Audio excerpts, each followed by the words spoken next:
What's going on, folks? This is OU Insider Live. Thanks to all of you that are tuning in this week. Thanks to all of you that tune in every week. Parker Thune alongside Damian Mackey. No Brandon Drum tonight. He had a previous engagement. So D-Mac is in the saddle, and I think it's a really, really good night to have D-Mac on board. So very excited to hear all of his insight. Want to remind you that OU Insider Live is brought to you this week and every week by Riverwind Casino. Now, Sooner fans, you deserve the ultimate gaming experience. Riverwind Casino has been the Metro's premier gaming destination for over 18 years, with over 2,800 electronic games, table games, bars, and dining options, plus the best live music in the Metro. It's no surprise that Riverwind is always a good time. Now, also want to get a quick word in for the folks at Joy Mode. Now, you may know Joy Mode as a product that, I should say, that promotes better intimacy. And while that may be true, daily use also supports healthier blood vessels, boosts heart health, and enhances your athletic performance. All you got to do is mix a pack with water and feel the effects within 45 minutes. Take control with Joy Mode. Get a boost anytime, anywhere. Never miss a beat. Just four simple, proven ingredients. Unlike prescription options that involve doctor visits and managing refills, Joy Mode provides a straightforward, effective solution. So join up to 200,000 men who trust Joy Mode to boost their performance without the side effects. If you start a subscription, you can save up to 30%. Keep your performance at its best with Joy Mode. So if you're looking to take your game to the next level, visit tryjoymode.com and use code OU Insider at checkout for 20% off single purchases and 30% off subscription orders. That's tryjoymode.com and use code OU Insider for 20% off single purchases and 30% off subscription orders. Okay, with that handled, D-Mac, how you doing, man? Been a Man, minute. I know, right? It's been a sec. I'm good. I'm good. We're in the midst of off season and lots of stuff happening right now. Junior day and what I'm saying, trying to figure the staff out, get the staff completed. Can't complain. I'm in Cali, so I'm, 60 degrees every day. Oh, hello. T So it's only like t 6:30 where you're at right now. t-shirt The night weather. is young. T-shirt weather out here, chilling. Come on. Well, man, I think before we dive into Junior Day, which we'll talk extensively about some of the behind the scenes stuff happening with the program, I think many would be curious to hear your reaction to the Jim Knowles saga, the saga that was. And obviously, we're at the conclusion of it now. He was announced as Penn State's new defensive coordinator this morning, but just tracking all that for about the last month or so. What do you feel like, or I should say, where do you feel like you're at now that we're on the back end of all of that transpiring? So I think there's two purviews we really need to look at, and with all due respect to us as fans, DMAC the fan, um, it would have been good optically for OU to have nabbed the defending DC national championship DC, who's from Oklahoma, right? Or not from Oklahoma, but has ties to Oklahoma. I think that would have been good. However, I think it's kind of redundant, diminishing returns just because we also have a HBC who's supposed to be a defensive guru. And so when you talk about the actual dollars necessary to close that deal versus where those dollars could be allocated in other areas and some of our other deficiencies, me just being a numbers and math guy, I'm a finance guy. That part of me is kind of like, that didn't so much make sense. But the player side of me, here's something that I want to make sure we all are paying close attention to. Defenses generally take a year to learn the defense. And then generally in year two, you can play with confidence, but it's almost unconscious year three. So we're in year three of the BV experience. I won't call it experiment. And I feel like with the talent we have returning, by the way, kudos to the coaches for keeping some of those guys who could have been, poached away or transferred out or whatever. Kudos to us for keeping most of our talent on our side of the ball that we needed to keep. Those guys should, in theory, play extremely well this upcoming season. In fact, I would say we should be able to predict and feel comfortable with the expectation that a lot of those senior laden and experienced players I'm talking about the freshmen who played a ton of snaps last year. I'm talking about RMT, who we got to come back. I'm talking about the Kip Lewises of the world. I'm talking about the Peyton Bowens of the world, plus his little bro. We've got a we've got a buku community of names that we expect to play next season at a championship SEC caliber level. You bring in a Jim Knowles, regardless to, what uh similarities and kind of the same fashions his defense possess. There's going to be some of that subconscious thinking. There's going to be some of the reevaluation. The muscle memory is going to change a little bit. It's like the guy who's done, those of you, I'm on a health campaign for myself. There's an analogy.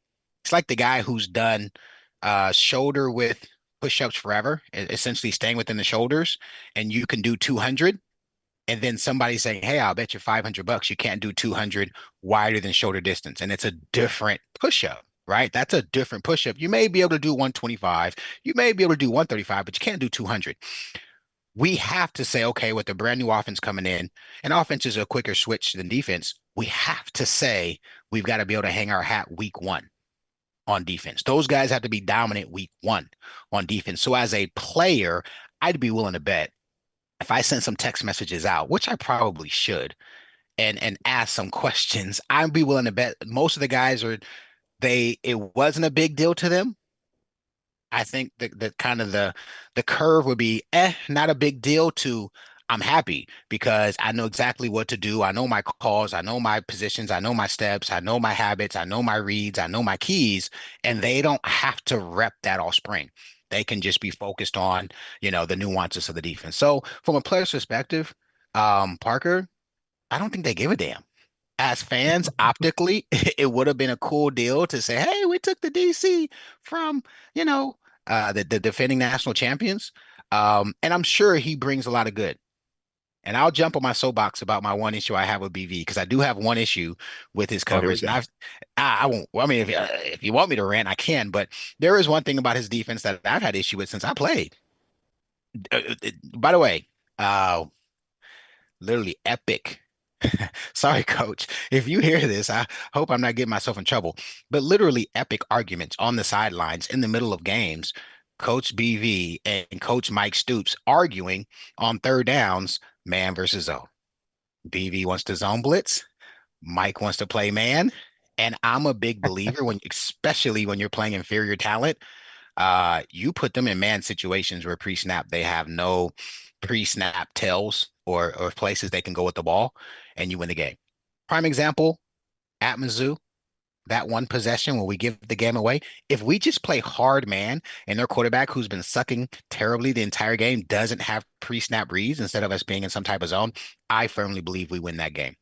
And so, uh, tangent aside, Jim Knowles, guys, we don't need to piss and moan and cry about that. I promise you, the players are okay. Now, folks, just to remind you how this all goes down, if you're tuning in with us for the first time, and I know there are plenty that watch every week, if you have a question, a comment, anything you want us to discuss, send it to us in super chat form. Please, YouTube has the super chat function. Use it. You can attach any amount to it. It doesn't really matter, but that will ensure that we answer your question or discuss your desired topic. Because of the volume of comments and questions that we get in the regular chat, we can't promise that we'll get to all of those over the course of the stream, but we will get to every single super chat. Now, you talked about optics, D-Mac, and I think that is where this is most consequential for Oklahoma, is in the realm of optics. And you can say that doesn't really matter. And fundamentally, it doesn't, right? You still have to win football games in the fall, and optics don't matter a lick in that regard. But it already feels like it's been a long off season for Oklahoma, and it's only been a month. We got 7 more to go. And we were just talking before you went on the air. I'd be curious to hear your perspective on this. The optics of going from Jim Knowles to pretty much any other defensive coordinator are not great. Understand that, certainly.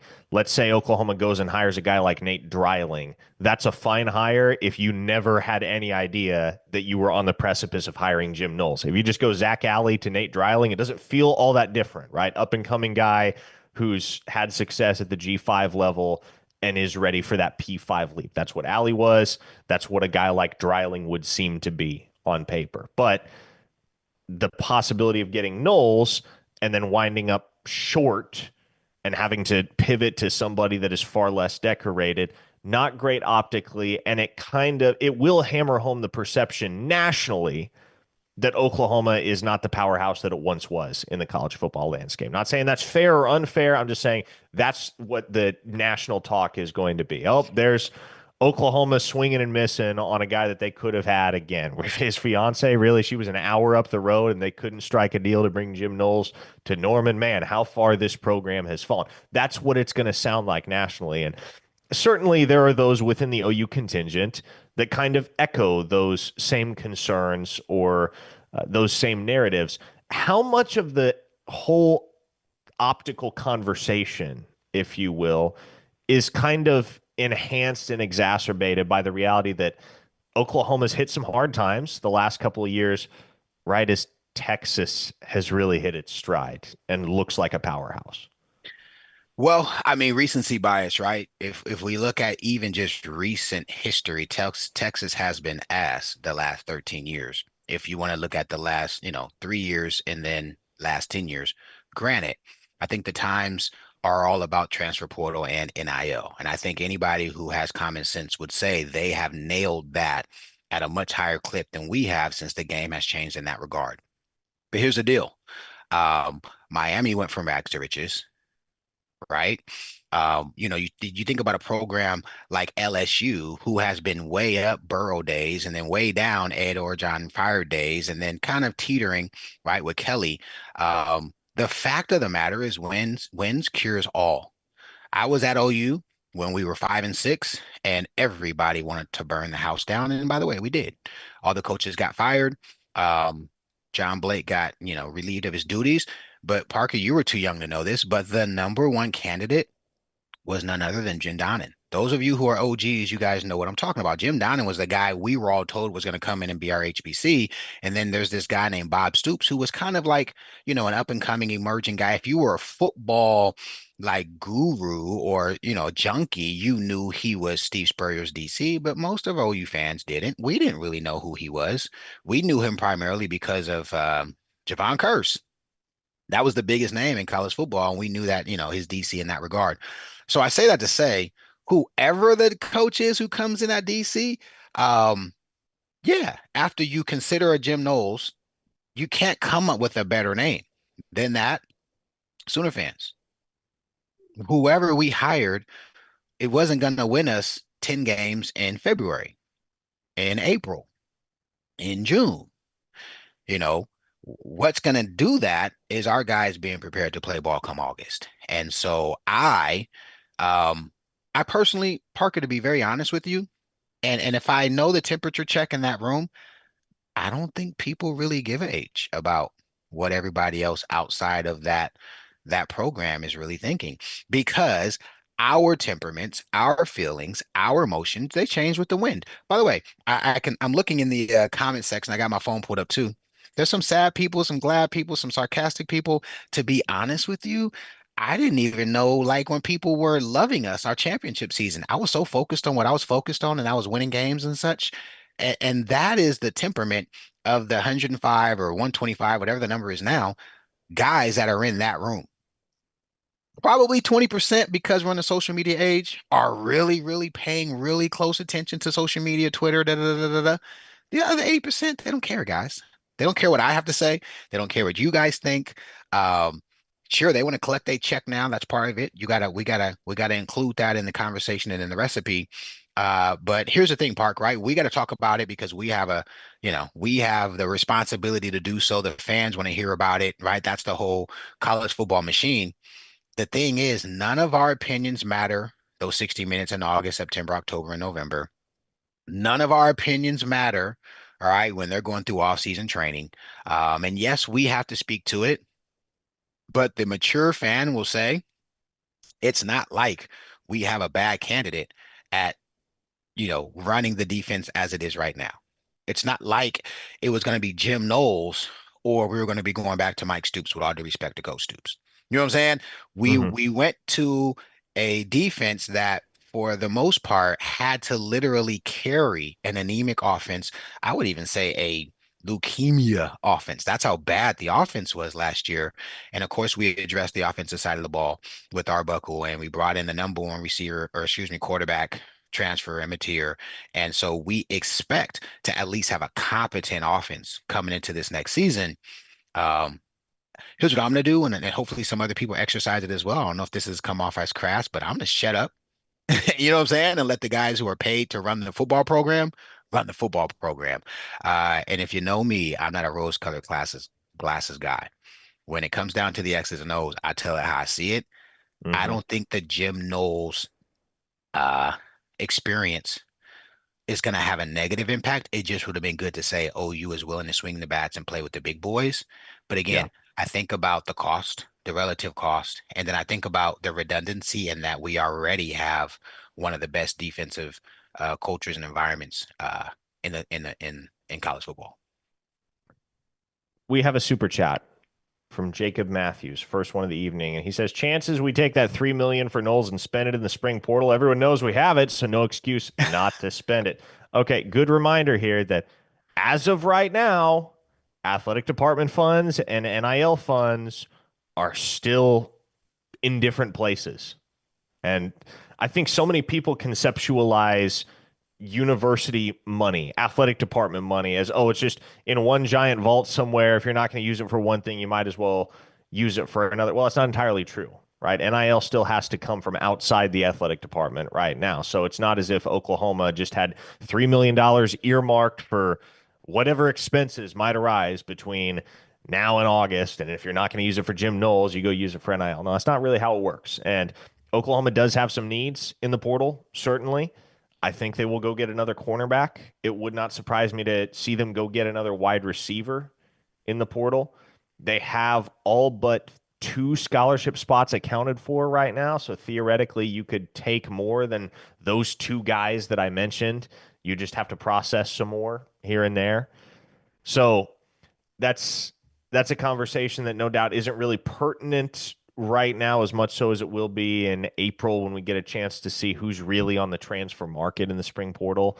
But I do expect that with what Oklahoma had set aside for a guy like Ethan O'Connor, for instance, the transfer cornerback from Washington State, then if um if it comes down to it and Oklahoma feels they need a high dollar player to be able to solidify what they have at any given position, not necessarily cornerback, then I'd expect that they will go and spend big for whoever they feel like they need. But the advantage of wait until post spring is that you get a sense of what you have and don't have, where you actually need to make changes and where you're just good. Okay, After folks. spring ball. Yeah, we gotta take a quick break here to address some technical difficulties on the back end. Stay with us just 1 second, and we'll be back in just a moment.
Okay, thanks for bearing with us there, folks. We have returned, and we have a couple of super chats to discuss.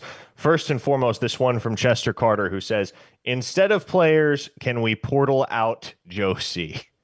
That conversation has really proliferated in the last really 3, 4 months since about mid-season when things started to take a downturn for Oklahoma.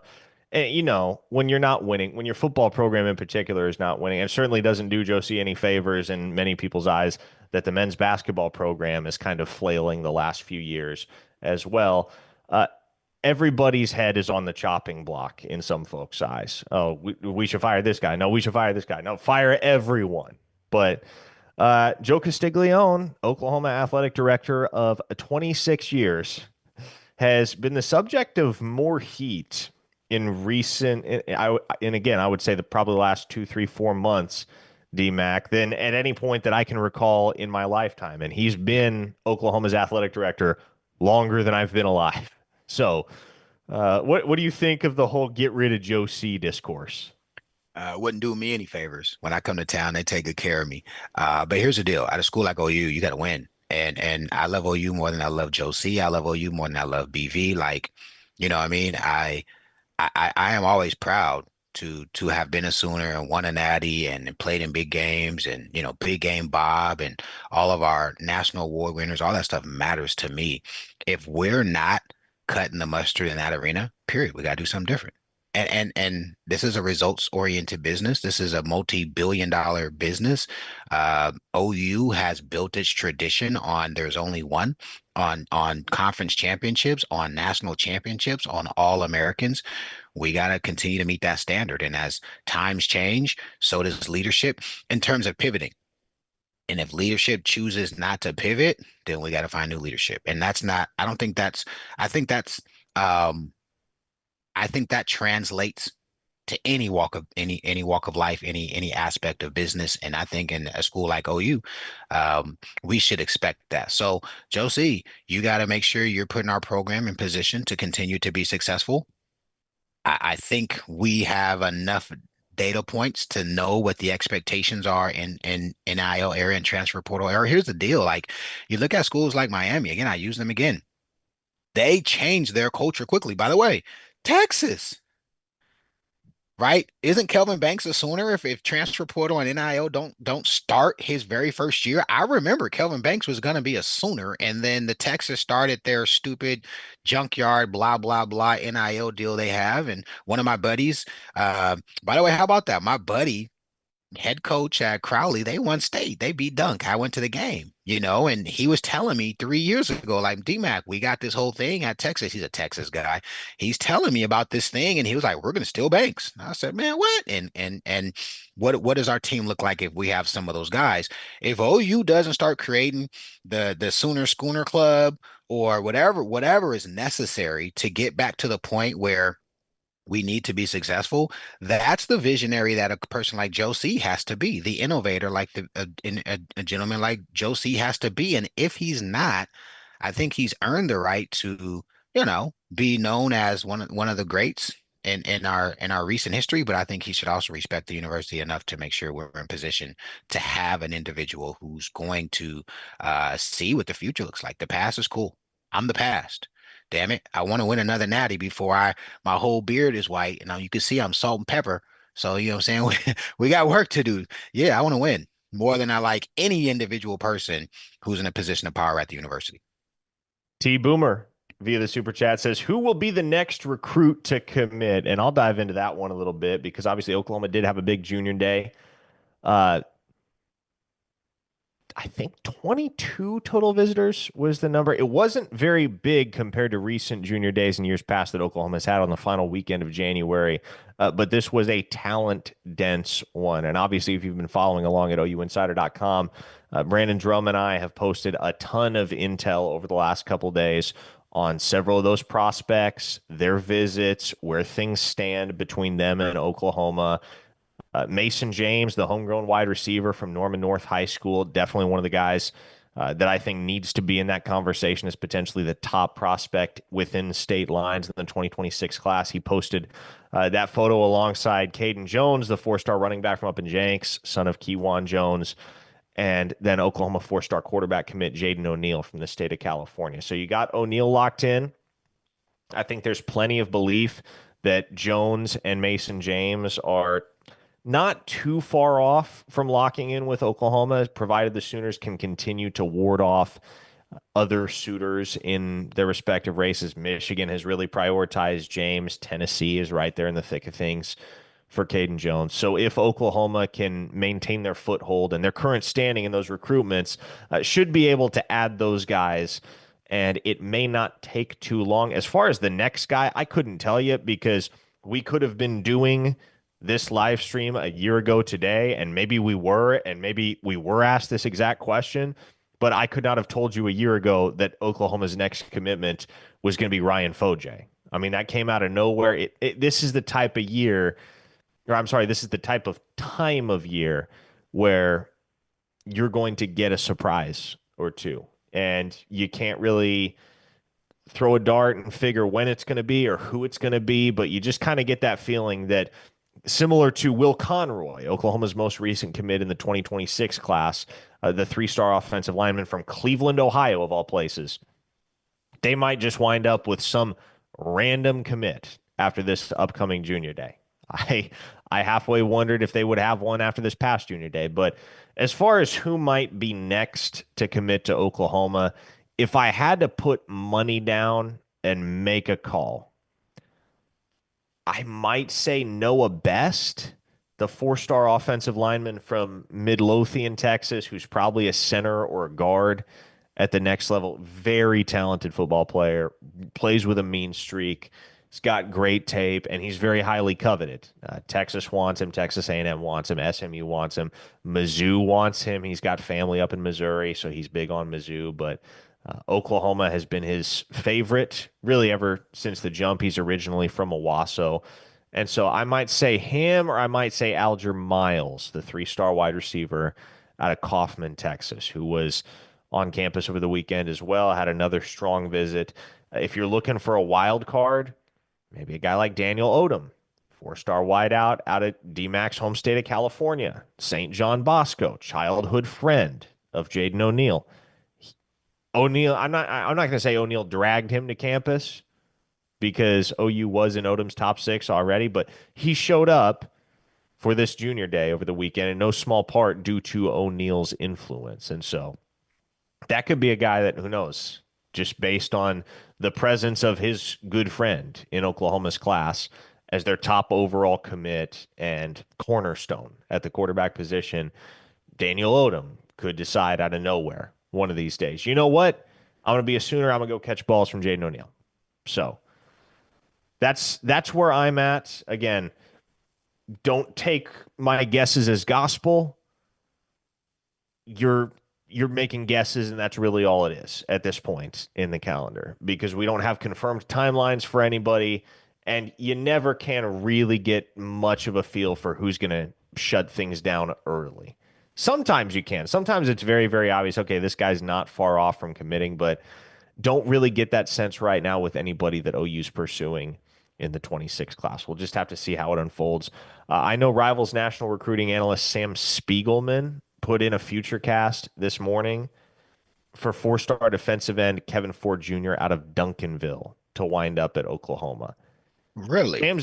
Sam's actually more optimistic with that one than I am with Kevin Ford Jr. because I would not put a future cast in right now. I think that one's a long way from decided, but even so, that's how you know that there's some legit juice to the whole Oklahoma KJ Ford conversation is when you have a national expert like Sam ahead of the OU Homer media, right, D-Mac, when he's going to be the first to officially put his hand on the table and say, nope, I think Oklahoma's going to land KJ Ford. That's worth paying attention to because that's not somebody that has any vested interest in one particular school or lives to please one particular fan base, has an expressed desire to please one particular fan base. So the Kevin Ford recruitment, definitely one to watch moving forward.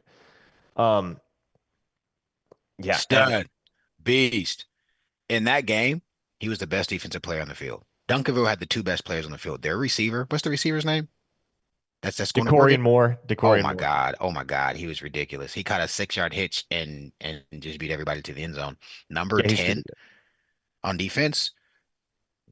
That was the one guy that North Crowley couldn't stop. So if we future casting him, we gotta back up the Brinks trucks. You know what I'm saying? We need to get we need to get the Cache community together. Let's get this young man to Norman because we need more players like that. He reminds me of the kid that just went to Texas, the Colin last Simmons. Yeah. class. Yeah, he's a very similar player. Yeah. What did you think of the quarterback, Keelan Russell, Alabama Good. kid? No, no, no. Really good player too. Both quarterbacks were really good. North Crowley's quarterback's a stud. I think he's probably not a quarter. Actually, he's going to play quarterback too. But the kid Dunk is he's a dude. I think he could absolutely be everything and more at the college level. In in Humble kid. isn't North Crowley's quarterback named Caleb Williams? You know me, bro. High school is cute. You know what I'm saying? I've seen too many kids come. Listen, when I was at OU, I could tell you 30 stories of guys who were Herculean ball rog players in high school, and they got to OU, and I was like, buddy's trash. So I don't, a grain of salt, big programs, Texas schools, Jinx, you name it. When we just saw them come in every class, and I'm not picking on any particular region and or school, but guys from a whole bunch of schools came in with big old egos and whatever. And I got to be honest with you guys, a lot of them, they didn't cut the mustard. They couldn't work out. They didn't have they didn't have the want to, the grit. They didn't like, they didn't like Schmitty. They didn't like school. So I wait till they get to OU, get through a spring, get through a summer with Schmitty, get through a fall camp, and then we start talking. Boy, the YouTube chat is spreading some doom with regard to KJ Ford. Sooner Cowboys said if Texas A&M or Ohio State want Ford, they will land him. And then another viewer on the heels of that said Ford will be a short horn before the start of the season. So no one's buying it with KJ Ford in Oklahoma, apparently. Uh, I'm very interested to see what the answer to this question is. Somebody asked, y'all know the difference between BV and Pete Carroll? I'm anticipating a punchline. I don't know what it's going to be. But yeah, no, getting back in at Duncanville would be huge for this program, DMAC, because I Yeah, know you're familiar with that area. And I know yeah, Oklahoma has had issues pulling talent from Duncanville and DeSoto in particular, two schools that churn it out. I mean, hand over fist, they're producing P4 caliber football players every single year. And DeSoto has been a Texas feeder school for however long. I think Brian Jackson is the last DeSoto Sooner, and that's what, yep. 16, 17 years ago now? And so that's just been, I mean, Oklahoma has been shut out of that school forever. They've been to Duncanville and successfully landed one guy in the last decade, and that's Savion Byrd. Obviously, he didn't last, but Bill Bedenbaugh got him. He got Savion Byrd. Caleb Williams was also very heavily, well, I should say he had very heavy influence in that recruitment. Responsible. But Yeah. yes, one way or another, they landed Savion Byrd. That's been it, though. Outside of that, one example. Can I speak to that? Because I was at Yeah. Cedar Hill and the Cedar Hill Dunk DeSoto coaches, we all hung out together. Lancaster coaches too. They hung out with us a ton as well. Sock used to hang out with us as well. The I-20 corridor community, very close-knit group. And when I was at Cedar Hill, I think I was there in 17. Um, Texas was down, and it was very important. I would say probably 90% of those coaches are all Dallas Metro guys who played. Most of them played at like um Kimball, Carter, right? Those guys played when they were playing ball. It was the South Dallas teams, and they all moved to the suburbs and coached at Cedar Hill, Dunk, DeSoto, so on and so forth, Lancaster, and it's very important to them for the state of Texas to be represented. I mean, listen, it was me and gosh dang, what was his name? I forgot his name, but he played at OU probably 15 years after I did. He was a lineman. He was a coach at Cedar Hill for a while. We would talk our smack, but just man to man, going past the talking smack, it was important to them for the state of Texas to be unified and for the flagship school to, if they could bounce back, direct a lot of kids. And even back then, Park, you know what they used to say? They said if SMU ever got their stuff together, it could be trouble. And so to see SMU be on the rebound and, obviously on the cusp of the playoffs and stuff, OU's got to work, man. I think they did a good job hiring Jones. Jones has got to get his guys to produce on the field. He has a really good feel for the I-20 corridor, being a guy from SOC and being a guy who's coached a lot. My buddy, who's the head coach at North Crowley, has a ton of respect for Emmett Jones. Like he's like any receiver that wants to go play for Emmett, I'm down. Right? He's like, hell yeah, he knows Emmett knows what he's doing. So I think that cachet is important. But at the end of the day, the stakes have changed. The landscape is different. OU has got to compete or else, period. And so it's up to the university to figure that out and make the adjustments to get her done, or we're going to get our asses kicked. It is what it is. We've got to at least admit that like that's the game we play now. So I think we did. Here's the thing. If you say what's the commonality between teams turning the page and being successful from one year prior to the next, Penix Jr. was the pinnacle of that at UW. Cam Ward was the reason behind that at at Miami, right? So let's see if our QB can be the individual who makes that happen at OU. This is a quarterback driven game now, from the NFL level to the college level, even the high school level. If you got a dynamic quarterback, that's really what's going to drive success. OU wants to get back into DeSoto, Duncanville, and some of those other schools. We need an offense that looks attractive. That starts with having a really good quarterback. It's interesting that you bring up SMU because, man, I don't think it was difficult to tell, even if you weren't entrenched in that Dallas community, that SMU in the new age of college football was going to be a problem if they could just get the right people involved with the football program. And obviously, Rhett Lashley has had some early success there as head coach, college football playoff berth this past year. But man, there's so much potential for that program, and that it could make it really, really tough for schools, even big time schools like Oklahoma, Texas, and A&M to go into SMU's backyard and pry away big time talent the way that they have pretty effortlessly in years past. Because man, if you've been to SMU, I think you get it. Beautiful campus, great facilities, a ton of money on that campus, and obviously a Yep. ton of money in the alumni base. And man, all it takes is the right people. You get the right people at an institution like that with all of the resources that they have. Yeah, you got something to worry about. And so there's been a lot of chatter about, well, if Brent Venables doesn't work out at Oklahoma, just go hire Rhett Lashley. One, that we're two steps away from even having that conversation. But two, even if that did come to fruition and OU did have reason to move on from Rhett Venables, hiring Rhett Lashley away from SMU is probably going to be a dang difficult thing to do. And there's a very good chance he would just flat out say no and say SMU's a better situation. And frankly, there would be those nationally that would look upon that decision and say, yep, he's right, 100%. With everything that they have and everything that they're going to be able to do and unlock in the age of college football that we're entering, yeah, that program, they're set up for success.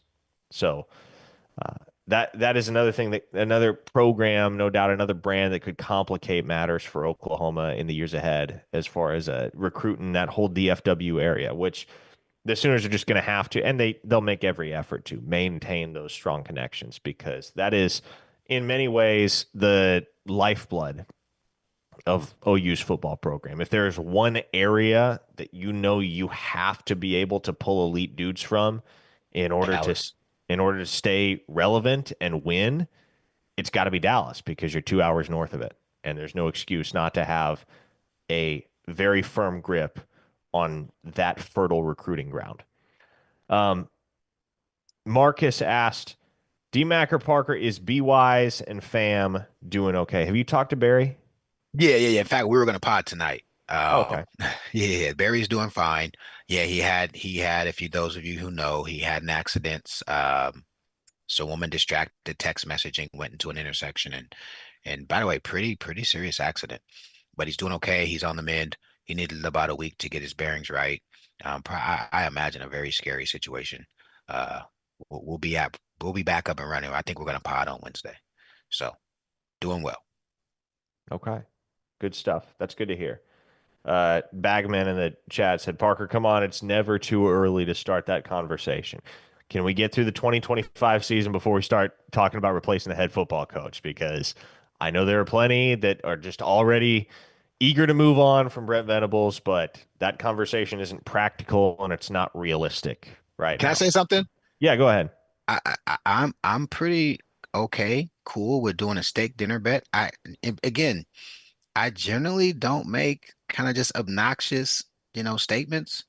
But I haven't had a good steak in Oklahoma in a while. Is there anybody who wants to bet me a steak dinner?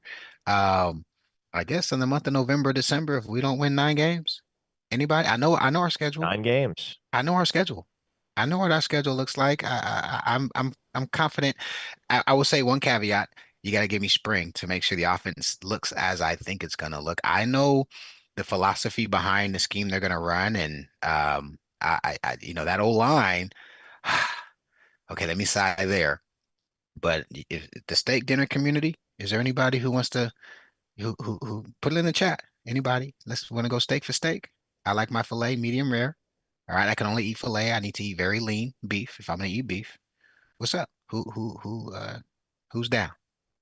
We talking Anybody? like a we talking like a Texas Roadhouse steak here? We talking like an Nah, upscale bro. steak? We Nah, talking like bro. Stock and Nah, bro. Bonds, Nah, bro. Cattleman's, Ranch I want you to Steakhouse? take me to the best steakhouse in the OKC area. Whatever's the best hot steakhouse, I want to go there. I don't eat no Texas Roadhouse or when I was in college, Outback. We're not eating no Outback. Who wants to take me on that steak? Bagman, hit me up. Let's do All it. right, 9 wins. there we Nine go. wins. 9 wins. Let's get There her we go. done. Man, okay, so this is something that I've been meaning to get to, and we're 45 minutes deep now. Figure it's probably time to pivot to this conversation because there are many that are going to be curious to hear your opinions on the Soul mission. There was a whole long thread today on OUinsider.com, people weighing in on the Soul mission, whether it's doing too much, whether OU has their priorities out of whack, whether Soul Mission is even going to continue functioning the way it has in the past. Obviously, with the news that Josh Norman is stepping down. It's not just Curtis Lofton stepping down as GM, but obviously Josh Norman resigning his position with the Soul Mission in order to explore opportunities outside of OU occupationally. And so, man, I know you know a lot of those people, and you're probably a lot more qualified to speak on the work that they've been doing and what it means to the program and what it's going to look like moving forward than I am. So go ahead, man. I'll let you dish on that. Yeah, so first things first, right? I think the idea of creating a holistic approach to the athlete and their experience while in college is a big deal. I can admit that when I was at OU, I don't know that the resources or really the direct resources were in place for just any player to be successful. I'm one of those guys who it was always extremely important to me to get a degree, one that mattered. I was a nerd. I was a 4.0 student. So like, what I mean? Going to class, getting my education and, you know, um, on my pod, I would say it. I'm just saying not humping everything in the South Oval, you know what I'm saying?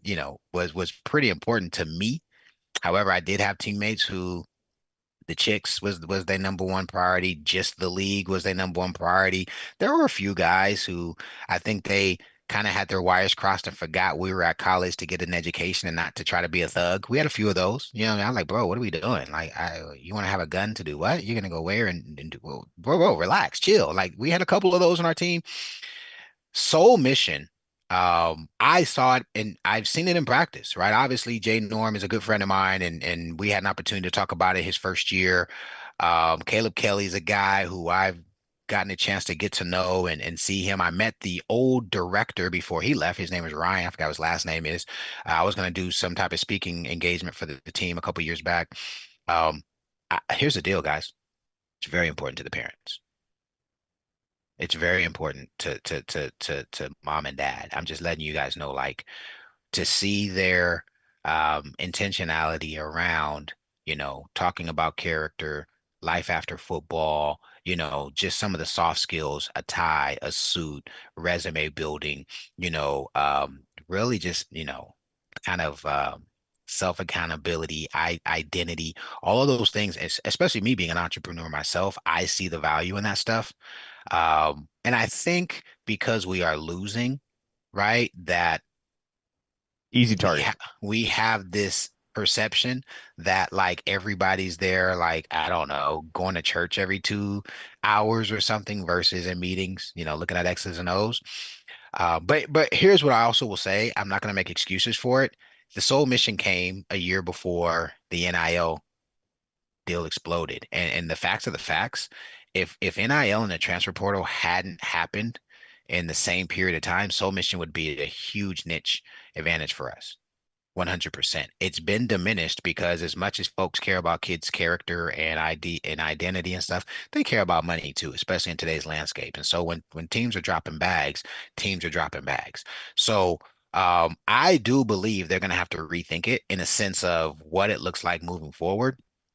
Obviously, I think about a week ago, we found out Jay Norm might be taking the ministry director job in Oklahoma, and then probably a couple months back, Parker, would you say it was a couple months back when I we kind of got wind that Kurt CeeLo may be moving Yep. away before it kind of went public? It was about 2 months ago, right? That the tea leaves are starting to be addressed in that regard. Here's what I think. I wouldn't be surprised if Soul Mission in its current rendition modifies into a place where it's an ancillary program to like player development with a true general manager and true player personnel individuals who are coming in. And Soul Mission is a component of that versus Soul Mission being the standalone niche value add that OU was selling initially, 3 years ago. So listen, there isn't a negative. I can't think of a negative that Soul Mission has. I just think it hasn't been the positive and the impact that they considered it to be 3 years ago, simply because folks can drop bags. So, the missions that they're doing, the community service that they're doing, I believe those are all aspects of the game that are important, that are needed. And and you know this, Parker, my nephew, or he's not my nephew, my little cousin. He's gonna be a top 100 rivals recruit 27 class. He's a stud. He got offered by OU. He got offered by Oregon. He's been offered by Ole Miss. He's a sophomore in high school. There's a couple schools waiting to see if he'll run a 10-7. He's probably gonna run a 10-6, 10-5. He's explosive as hell. He played at Louisville with Fasasi or Fasushi, whatever his name is. Um, his mom, my cousin, was thoroughly impressed by Soul Mission. She's absolutely advocating for OU in his recruiting process because, and by the way, I was bored out of my damn mind. I'm sitting in there like, oh, this is so boring, but it's not my child. You know what I'm saying? He's not my son. So it's not like I'm just sitting there like, can we get to the game already? It was the OU Houston game when we came up to Norman. I went up with my little cousin and the family, so I know for a fact that that is one of the leading reasons why OU is still in the hunt, because OU sucked. And he loves me, but his allegiances aren't going to be to OU because Big Cuzzo went there. He was excited about the fact that I did and so on and so forth. But like he's getting recruited by the big boys. And I'm telling you, his mom flat out was like, OU's going to be able to hang around because she saw a differentiation in what the program has to offer simply by that 30-minute Soul Mission presentation they did pregame to the game. So, you know, there's that. I think to a certain community of individuals it matters. And I'll say this too. There is the other community who like, we need some old thugs. We need some, we need some guys with some edge. And I by the way, Ante Jones, listen, you feel pretty good walking around Oklahoma City with Ante Jones, Torrance Marshall, and Brandon Everidge. I gotta tell you, like we going anywhere if there's some problems. We don't have no issue moving some furniture. I do think that's an element of a team that's a key ingredient too, and so OU needs to make sure they continue to address that as well in recruiting. Before we wrap up here, we got about 5 or 6 minutes left here. But uh, you been hearing anything from winter workouts? It's worth Don't do referencing. that. Don't do that. Don't do that. Don't do that. I'll, Yes, I have, and I yeah, and I've made promise that I can't mention. I'll send you some intel, so I'll let you in a yeah, week or no, and so. I'll share some of what I've been told. Definitely feels like Oklahoma has a new Bauer Sharp, at least in the sense that he tests really well and he'll probably look great on the practice field. How that translates to an actual game scenario, I have no idea. But the word from within and from several different people that I've talked to is that Will Huggins is freakishly athletic. That is a Pittsburgh State transfer tight end, mind you. So, uh, coming up from the D2 level, just like Bauer Sharp did. Again, I'm not saying cultivate expectations or believe that he's going to be the next Mackey Award winner at Oklahoma. He's a 1 year rental that's a 6th year senior. So you hope that really for the first time in his collegiate career, that athleticism can translate on the football field and he can be a weapon in Ben Arbuckle's offense because I'll be honest, especially on paper, I looked at that take at first and just thought, I don't know if I love that. Like, what are they doing here? But at least to know that he is blowing some of the testing metrics out of the water and looks like a really, really strong athletic specimen gives me some confidence that, okay, maybe Ben Arbuckle knew what he was doing there. Because remember, he was committed to play at Washington State before he got back in the portal and landed at Oklahoma. So that was definitely an Arbuckle influenced decision, which would lead you to believe that Arbuckle thinks he's going to have something in his offense and his scheme with Will Huggins. And then uh, I'm I'm sure you're well aware, D Mac, but Elijah Thomas, man, and we talked about this last week on the live stream. That kid's going to be ridiculous. He's going to be ridiculous. Um, Beyond that, Trent Wilson is somebody that, as a true freshman, as an early enrollee, has turned some heads. Cortland Guillory is not surprisingly somebody that has made a strong impression thus far. I think he might have been the most, him and Manny Choice from Lancaster. Those might be 4 years down the road, the guys that are regarded as the most under the radar additions of Oklahoma's entire 2025 recruiting haul. Because like, Cortland Giller was a 4-star guy. He wasn't a high 4-star guy. He wasn't a Rivals 250 guy. He was a 4-star guy. He never really got the same recognition as a lot of the other big time cornerbacks in the class. And there were some that figured, okay, he's not even going to play cornerback at the next level. He'll be a safety. They have every intention of playing Cortland Giller at cornerback, and I think he's going to be a dang good one. And then everything I've said about Manny Choice. Um, My favorite I, recruit. I don't. Your favorite recruit? My favorite recruit. Manny Yeah. Choice. I Big don't feel guy with little guy attributes. That's bingo. going to translate. Yeah. John Mateer, and I know it's just talk. I know it's just hype. I know the pads haven't come on yet, but from all accounts, John Mateer has been exactly what everybody wanted and expected and frankly needed John Mateer to be in the first month that he was on campus. A leader, a weight room warrior, somebody that's demonstrated his athleticism in testing, and another guy that has certainly made a strong impression in that freshman class at that quarterback position. And again, doesn't really mean anything until the pads come on, but Jet New has shown up and turned some heads. And some people have mentioned to me, he doesn't look like a guy that Arbuckle just brought in for depth's sake. He looks like he could play here one day. Obviously got a bulk up. He came in at about 175 pounds, I think.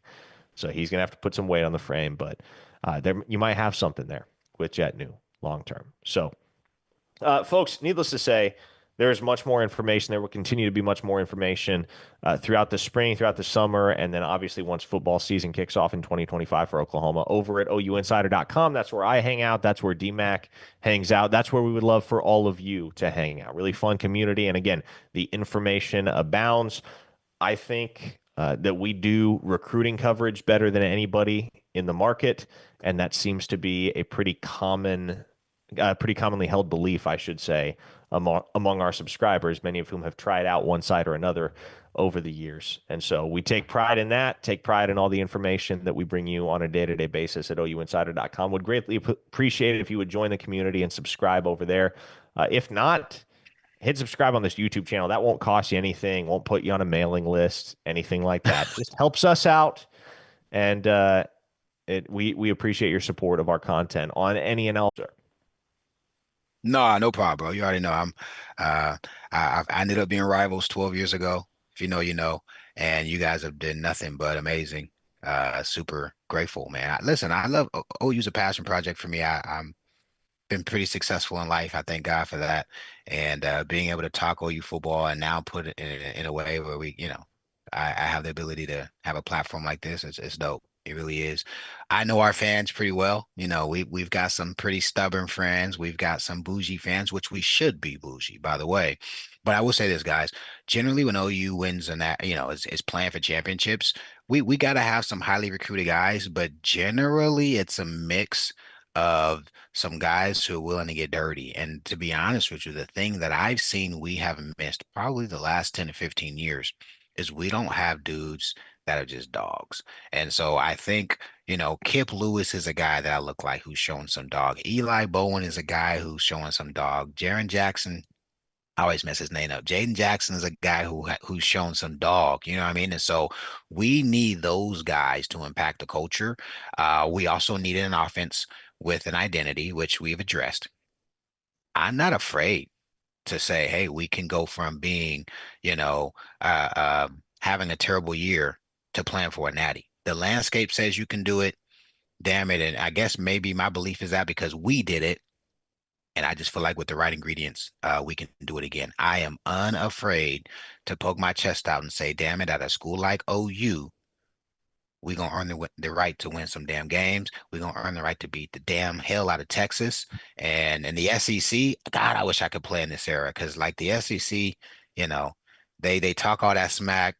And I just feel like if our guys put the work in, offensive, defensive line, those guys got to go out, and that is a conference where you win on the line of scrimmage. We've got good enough players. Those offensive kids who played as pups, they level up. We'll be ready to go. But no, Park, all good, all love. I gotta get back in the zone, man. I've been unplugged, but I'll be back on the side. I think I'm gonna do some 10 thoughts, some off-season 10 thoughts and Love it, spark some man. conversation. I Yeah, hope you yeah, do. yeah, Quick couple super chats to take us out. William Knox dropped $10. Said, love you, D-Mac, best in the game. Jacob Matthews dropped $2 and asked any Danny Okoye news. Big believer in him. He's certainly one of those guys that folks have high expectations for going into 2025. So we'll continue to track that and much more throughout the offseason on OUinsider.com for our producer Spencer Forsyth and Damian Mackey. I'm Parker Thune. We'll see you next week on OU Insider Live.